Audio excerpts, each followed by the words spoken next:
À quelques kilomètres du centre de Pretoria, la capitale, voici Hatfield. Un quartier à la population jeune, plutôt calme ce dimanche, mais qui depuis quelques jours vit au rythme du variant Omicron. En Afrique du Sud, 90% des nouveaux cas ont été détectés dans la province. On ne sait pas vraiment à quoi s'attendre.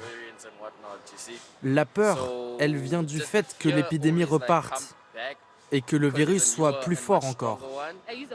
Moi, je prends les transports publics et à chaque fois, j'ai peur. Dans le pays, le nouveau variant Omicron serait à l'origine de l'explosion des contaminations. 46 cas pour 100 000 habitants le 18 novembre, 256 hier. Une nouvelle vague que le docteur Angélique Coetzee fut l'une des premières à pressentir. C'est elle qui, le 18 novembre, a diagnostiqué chez 7 patients les premiers cas du nouveau variant.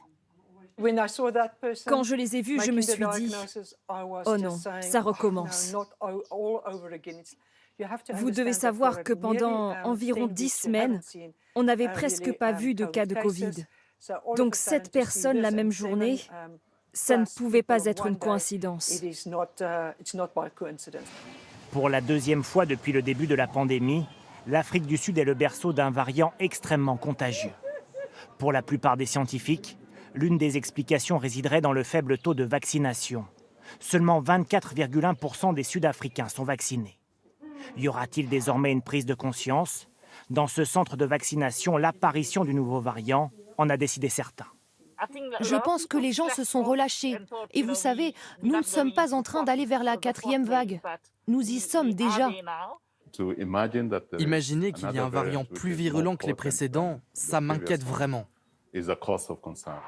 Parmi les catégories de population appelées à se faire vacciner, il y a notamment les jeunes. En Afrique du Sud, ils seraient parmi les plus touchés par le nouveau variant.